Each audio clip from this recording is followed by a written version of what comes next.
Salam Media Sriwijaya. Guna proses hukum, akhirnya Polsek Ilir Barat IB 1 Palembang menggelar prarekonstruksi untuk 2 dari 3 tersangka pengeroyokan yang menyebabkan korban Nanda 16 tewas saat menonton acara organ tunggal di kawasan Rumah Susun, Rusun, Blok 47 Jalan Radial Kecamatan IB 1 Palembang. Berakhir ricuh.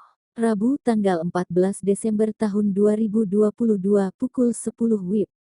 Ibu korban Ida Yanti, 40, warga Gandus Palembang usai pelaksanaan prarekonstruksi, spontan langsung menghajar salah satu tersangka yang diketahui bernama M. Rizky, 23, warga Tuah Pati Naya Rusun Blok 13 Kelurahan 24 Ilir Kecamatan IB 1 Palembang.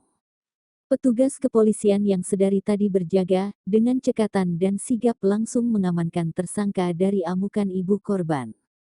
Ibu korban Ida Yanti, selama mengikuti pelaksanaan prarekonstruksi dirinya sangat sakit ketika anak laki-lakinya yang tidak ada masalah tiba-tiba dibunuh dan dianiaya oleh para tersangka. Prarekonstruksi dipimpin langsung oleh Kanit Reskrim Polsek IB 1 Ibtu Apriansyah. Dalam rekonstruksi ini setidaknya terdapat 15 adegan yang diperankan kedua tersangka. Pada adegan ketujuh disinilah tersangka Rizky Ramadan menusuk punggung kiri korban sebanyak 1 kali dan kaki kiri korban sebanyak 1 kali.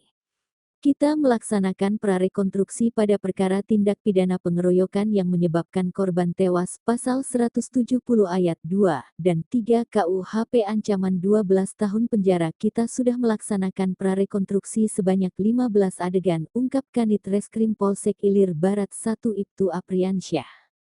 Untuk motif dijelaskan Kanit Reskrim Polsek Ilir Barat 1 Palembang, hanya dilamar belakangi sengolan dan suasana pengaruh minuman keras pada acara organ tunggal.